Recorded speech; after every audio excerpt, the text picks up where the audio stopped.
Hosted by you/greatest throw man. I, 41M, have 2 kids with my ex-wife, 42F. They are John, 22M, and Sally, 20F.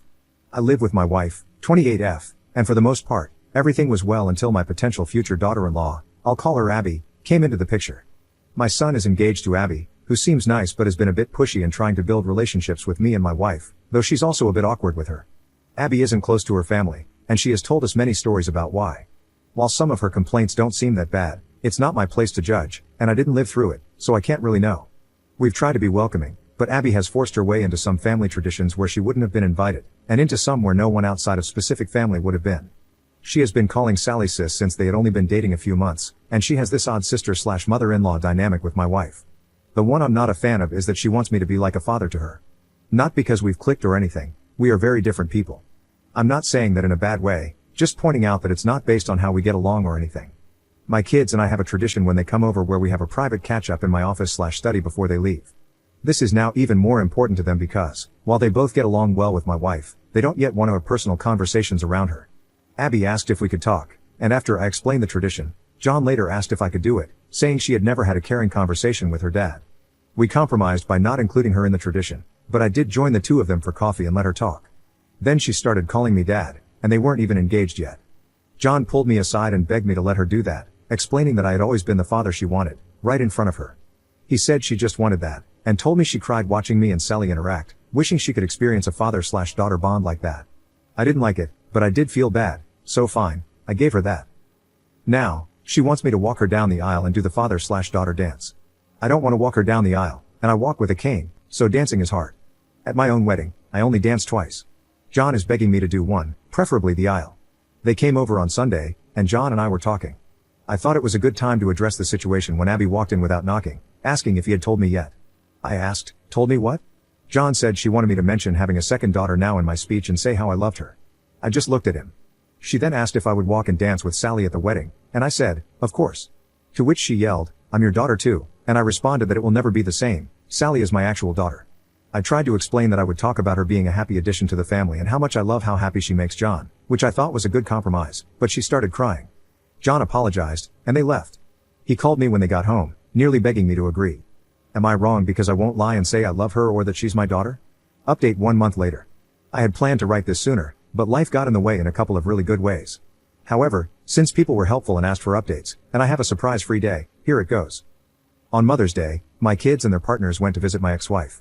It turns out my ex-wife and Abby are a lot closer than I realized. Abby calls her mom, which is part of where all this is coming from. Apparently, my ex has been encouraging it. During their Mother's Day conversation about the wedding, whenever Abby referred to me, it was as dad. My son apparently told her to let it go, which led to some yelling. Abby was talking about how she deserved to be my daughter, with my ex agreeing and telling her that she was right. My son was trying to explain that I am making an effort and that Abby should be more realistic about things. Sally then told Abby that I only have one daughter, which was apparently a response to Abby saying that as my daughters, they should be united. According to my son, Abby was crying, but Sally said she was crying, yelling, and even kicked something before going to her room. Sally also told me that she went off on their mom, but she won't elaborate, so I don't know exactly what was said, but knowing Sally, it wasn't pretty. Around 2 a.m., I got a text from Sally's partner's phone that said, Abby really is great, she hasn't been perfect, but you should give her a chance and you will learn to love her. I saw it when I woke up and tried to text back, but I was blocked. So, I called Sally, but they were driving at the time. Later that day, they stopped by my place because I'm on the way, and my daughter prefers my drinks and cooking. They filled me in on what happened the night before. At the end of the visit, I asked to speak to Sally's partner alone. I asked if I had done something to upset her, and she looked confused. I explained that I was blocked. She insisted that I wasn't, but when she checked her phone, it turned out I was. I mentioned it happened after her message, and she asked, what message? I showed her the text, but it wasn't on her phone anymore. At that point, we brought Sally in and caught her up. Neither of them were happy about it. A couple of days later, John and Abby dropped by unannounced, not something we really do in this family, but okay, fine. I had made salmon, which doesn't take long to cook, so I prepared 2 more. My wife served while I made drinks. The entire night was Abby trying to bring up the wedding, with John repeatedly trying to change the subject, but Abby wouldn't let it go. We were discussing logistics, as I'm helping them get some good deals through professional contacts I have, when Abby finally said, so I was talking to Mom, and she said that you can walk me down the aisle and she'll do the dance, or you can dance and she'll walk. It's your call, but you need to choose soon. I reiterated that I couldn't dance. She tried to argue that I had danced a little at my wedding, but I made it clear that was different, and that I didn't feel comfortable walking her down the aisle. She got upset and said, "Mom loves me, why can't you?" I felt bad, but I couldn't lie. I pointed out that she had John, my ex-wife, and all their friends, all people who loved her. She replied, "But other than ex-wife's name, those aren't my parents." To which I said, "Neither am I." She became very emotional, so my wife and I gave them a few minutes alone. Later, when my son and I were alone, he looked exhausted. He explained that after Mother's Day, Abby had called Sally and kept insisting that they were both my daughters, saying I didn't get to be close with one but not both, and that it was them against me. At that point, Sally cried havoc and let slip the dogs of war. Things were said, grievances were aired, and John had to hang up before it escalated further. Abby was shaken, but now there was a new problem. She had convinced herself that I didn't really mean what I had been saying and that I was only doing it for Sally. John assured me that he would handle it. He didn't handle it. Now, I get text messages from Abby every couple of days, acting like we have a secret relationship that Sally doesn't know about. She even called herself my secret daughter and added a lol. She invited my wife to lunch, saying, 2 out of 3 of his girls going out. She's also started using the pressure of showing up at events, like a recent barbecue, to create a certain image. She hugs me more and holds the hug for longer, constantly wanting pictures with just me or my wife and me, but always a few with just me, which she then posts with captions I don't like. My wife is getting especially annoyed with how Abby acts around her. Apparently, Abby surprised her with Father's Day plans for me that had to be shut down, though she still managed to insert herself into the day. Despite this, my wife has a soft spot for Abby, and when she gets emotional, my wife caves. I asked John if he was upset with me, and he said no, he just wished things were different. He reassured me that we're good, but he's worried about his relationship with Sally. That's when I took the advice of some people and suggested premarital counseling. He said he would talk about it. Meanwhile, Abby is insisting that Sally come to her dress fitting. That shop should charge pay-per-view for that potential Royal Rumble, because Sally isn't holding back her feelings anymore. I told John that Sally loves him and that I'll talk to her, but for now, it's stressful all around. Abby is driving my wife crazy with her constant ideas of what my girls should be doing, driving me crazy with all this dad-daughter content, and she's pushed Sally to the edge. Oh, and last night, she sent me an email with 3 different father-daughter dance styles and song options, so I'm definitely not feeling any more respected or heard than before. The 6 of us have barely been in the same room since Father's Day, which was great, until it turned into a complete disaster. Sorry this is so long, but with all the craziness, this is still the abridged version. We're supposed to meet on Friday, and Sally's partner and I have a bet going about how badly it will go. So onward and upward, I guess. I hope you fathers had a less dramatic day than I did. Second update 3.5 months later. I've gotten requests for updates on my situation, and apologies in advance for the length. There's been a lot going on. I mentioned in a comment previously about my wife's pregnancy, and I'm happy to say that it's going well. My main focus has been keeping her as stress-free and pampered as possible. It's such a different experience this time, both because I'm much more involved and because my relationship with my wife is so much better than it was with my ex. Sally has been amazing, and even her partner has been great, helping with the nursery or driving her around when I can't. What my wife doesn't know, because it's a surprise, is that my son has been building a crib for the baby. He's modeling it after the one I built for him and his sister, as a way of showing his support. My son is a good man, and I know he's still in there, he just has a soft spot for Abby. And I guess this is the part of the movie where Godzilla shows up and starts busting up buildings. I called a family meeting with my kids to address the situation. I told John that Sally would only participate in the wedding activities she actually wanted to, and that the guilt-tripping requests had to stop because it was damaging his relationship with her. Sally was relieved that I said it, so she didn't have to do it yet again. I also told him that if he didn't stop Abby from messaging me, I would block her and give her a blunt, honest explanation as to why. We got a lot out in the open, and John seemed to understand. But then, a few days later, they insisted on coming over to talk again. Sally and I decided we would lay everything out on the table this time. We all ate at our place, and Abby immediately started talking about baby shower plans. I told her that was exactly the kind of thing we wanted to discuss. I explained that I understood she's been trying to fill a void in her life, thinking she was gaining a father, a second mother, since she calls my ex-wife mom, and a sister. I told her that while it was still possible to build those relationships, she needed to start listening to us and respecting our boundaries. For the sake of family, I offered her a fresh start, on the condition that moving forward, she would respect those boundaries. My daughter wasn't thrilled with the idea, but because she loves her brother, she was willing to give it a try. Abby tried to suggest that since we were starting fresh, we could define the relationship and just be a family right away. We told her we weren't ready for that it needed to develop naturally. She got upset, pointing out that I'm closer with my daughter's partner, which is true, but that's simply because we get along. She felt she deserved the same closeness for trying so hard. My daughter responded by saying that trying things we actually want would be more effective. That's when Abby ran to our bathroom, and John followed her. After a while, I checked on them and overheard her repeating, "This is not what I wanted." My wife, daughter, and her partner went out to the patio to give them privacy and salvage the night. After a bit, I got a text saying they had just left. I checked in with John the next day, and he said they talked more at home, and Abby understood. For a couple of weeks, things were good. The excessive text stopped, except for the occasional wedding question since the date was getting closer. She stopped pushing herself on my wife and Sally, and we assumed she was involving us less in wedding planning out of respect. They knew they only got the venue at the rate they did because of my professional connections, and I had made it clear that I was willing to help but wasn't interested in being part of the planning, even if I'm good at event planning. We thought things were finally settling down. Then, I got a call from the venue telling me the card I used had been declined. This was a specific card I use for big purchases because of the miles, so I knew it had a high limit. That's when I found out they had changed the wedding date by 2 months, even though they were told I'd still be on the hook for most of the money due to how close it was to the original date. I was furious. I've been fortunate in life financially, but I'm not wealthy enough to just blow off deposits like they're nothing. I called my son and told him he needed to get to the house ASAP, just him. But of course, they both showed up. When they arrived, Abby started with, "Dad." I think I just responded, "You have got to be effing kidding me," and walked toward the table. Abby had the nerve to ask where dinner was. My response wasn't polite, as I made it clear that dinner was not the reason they were there. I hoped my son wouldn't lie to me, so I asked him directly what was going on with the venue. Abby started diving into wedding details, but my son cut her off, explaining that they postponed the wedding because my ex-wife was unavailable due to surgery. He hadn't told me because he was trying to put together the money to cover the lost deposit himself and had just reached out to guests to inform them of the change. And that's when Abby chimed in with, "We have extra time to work on our dance." As this was happening, my wife came home. I was walking her toward the bedroom when Abby made her comment about extra time to work on our dance. With my pregnant wife by my side, I calmly said something like, "I have different feelings about that and will elaborate further shortly." I got my wife settled, gave her some water, turned on her favorite songs, and headed back to the table. That's when I let loose. I said something along the lines of, "You are out of your effing mind. Have you even been listening?" I made it clear that I was done with this nonsense, and we all were. I lost my cool, asking her if she hadn't heard a word we said last time because her head was so far up her rear. She was stunned silent and just looked at me. With little filter, I laid it all out, explaining what Sally and I really thought of our time with her and how she's been trying to force us to love her without even bothering to truly get to know us. She started crying, stood up, and shouted, "Then what was this even for?"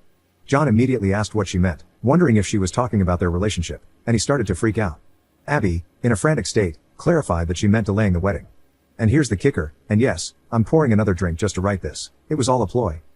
Apparently, my ex-wife and Abby came up with the idea that if I had more time, I would come around.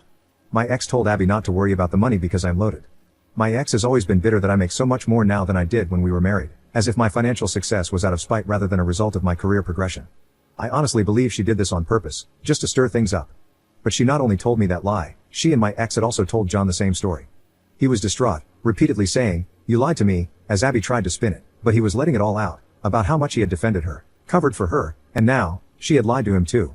She got defensive, blaming my ex for filling her head with things and blaming me for being stubborn. She yelled, "Why can't I just effing call him dad?" And then, after all this time, I finally heard John snap back, "Because he is not your effing dad." She started crying, saying something about how he was the one who told her she could call me that. John responded that he had only said she might be able to one day, but he had told her again and again to slow down. She broke down, sobbing, and went to sit in her chair but missed and fell to the floor. It was funny in the moment, not gonna lie, and I admittedly chuckled and hid my mouth behind my drink. This only led to more sobbing. I said I needed to check on my wife, and as I walked out, Abby was still repeating, "I just want him to be my dad too." When I came back out, John was walking Abby to the door and apologized. I told him there was no need to apologize, and they left. A few days later, John came over, and we had a good talk. He said they had a long conversation at home, and he even asked her if she would have still dated him if there was never a chance of being part of the family. While he believed her when she said yes, she also admitted that I was a big draw for her. She said I was the kind of dad she always wanted, and my relationship with Sally was what she had always hoped for. The way she said it made John doubt whether she truly loves him for who he is. I brought up marriage counseling again and mentioned how, even though it didn't save my marriage with his mother, it provided clarity and an impartial voice. I pointed out that while they both like coming to me for advice, I can't be impartial. If they are serious about making their relationship work, they need to do it for real and with professional help. Abby texted me, asking if I was the one who suggested therapy. I replied with, "Does it matter if John wants to?" She questioned why it was so bad that she cared about my opinion, and I simply told her that John's opinion should matter most to her. Apparently, this led to a fight between them, but the result was that she agreed to the counseling, and the wedding has been postponed. I may have done a celebratory dance. They're now in counseling, and while John says she's struggling with it, I obviously don't know the details. She's been pushing for Sally and me to attend a session with her, but Sally told her she didn't want to hear Sally unfiltered, and I'm not interested either. On the plus side, Abby has been leaving Sally alone, and she stopped texting me except for the occasional general question, though these still sometimes include attempts to go deeper. My wife still spends time with her occasionally, as Abby is very interested in her pregnancy, more than I'd like, honestly, but it's my wife's choice. So that's where things stand. Sorry this got so long, but booze makes for a terrible editor. Third update 1.5 months later. I was told I should do updates here. People have been asking me to get into what went down on Father's Day and at their mother's house. I've been extremely busy these last few months, but I'm enjoying my temporary unemployment and thought of this account because of some recent Thanksgiving drama. I'll do an update and then share what happened earlier. Oh, and to whoever made the joke about Abby finally getting me to dance, that made me laugh. I shared it with the family. My time has been largely spent caring for my wife. I tend to dote, I know. We're having a boy. We're really excited, though neither of us had a strong gender preference. I've raised both boys and girls, and both experiences were wonderful. Now, we're discussing names and who we're going to honor. I thought everything had been quiet, but I recently found my wife crying and realized I was wrong.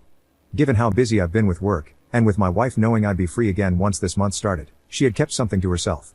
Apparently, Abby has been pushing for one Thanksgiving this year. Things had been quiet with Abby. My son said the wedding blowing up woke her up and that therapy had been helping, but then this happened. My understanding is that while John has been talking less with his mother because of everything that happened, Abby has done the opposite. From what my wife told me, Abby dropped by one day with my ex-wife. My wife intensely dislikes my ex-wife because of the lies she spread about our first marriage ending due to infidelity with her. There was no infidelity, and the linear nature of time makes it impossible for us to have slept together back then. Before anyone asks, my ex-wife doesn't actually believe there was infidelity. I could get into that, but I'm sure I'd sound biased. Anyway, my wife looked at our camera app, saw who it was, and called my daughter. Apparently, the two of them had been keeping this from me because I was working 18-hour days, and they didn't want me dealing with anything else. I wish they hadn't done that, but I appreciate the thought. I'm really lucky to have such caring people around me. My daughter called her mom and said something that made them leave in a hurry. She won't tell me what it was, but she smiles when I ask. I called John, but he was dealing with some hard work news, so I just focused on being there for him and left the other matter alone. The next day, Abby came back, this time alone. My wife saw it was her and asked through the door what she wanted. Abby said she wanted to apologize. My wife let her in, she's too nice, and after a pleasant talk, Abby asked about the whole family getting together for Thanksgiving. My wife said, of course, assuming that was already the plan. A couple of days later, in our group chat, we were discussing details, who's bringing what, and Abby asked what else was needed. I said John had already committed, and she asked, what about ex-wife's name? What should she bring? In all the time I've known Abby, she's never made an intentional joke that funny. So I asked what she was talking about. She mentioned the whole family comment. My daughter and I both asked what made her think we counted my ex-wife as family. She actually replied, she is my family. I don't have a dad who wants me, just a mom, and my mom deserves to be with family on Thanksgiving. Sally replied, well, we'll miss you and John then. Abby asked how she could say that. Sally asked how Abby could be so stupid. John said not to call her stupid, and I agreed, that was fair, but I pointed out there was no real way Abby thought my wife meant my ex-wife when she said family. At this point, my wife had filled me in. And then, this is so stupid, Jesus Christ, she used my son's phone to add my ex-wife to the group chat. My ex-wife then thanked us for the invitation and asked what she could bring. As I was typing a reply, my daughter beat me to it and asked what my ex-wife thought she was doing. She made it clear that my ex-wife knew she wasn't welcome, but said it much less politely. My wife added, you couldn't have thought she was included when I said family. Abby responded that my ex-wife wasn't coming as my family but as hers. Sally let her mom have it. She already doesn't talk to her much and said if my ex-wife was there, then she wouldn't be. I clarified that there was never a chance my ex-wife was coming and added that I understood Abby and John wanting to go to their mom's house so she wouldn't be alone. John typed, plans not definite, we'll let you know. He later told me he wasn't going to his mom's place but wanted to tell Abby first. All I can think about is Abby's comment about not having a dad who wants her. It means she's still thinking about me as a dad, I believe, just a negligent one. I mentioned that to my son, and he said he noticed it too. He had even brought it up in therapy because family is such a frequent topic, though I don't know the details. Wow, I thought this would be brief, but it was a lot. I'll share the crazy stories later if there are people reading this who want me to. I don't know how posting here works in terms of visibility, but it feels good to get this out.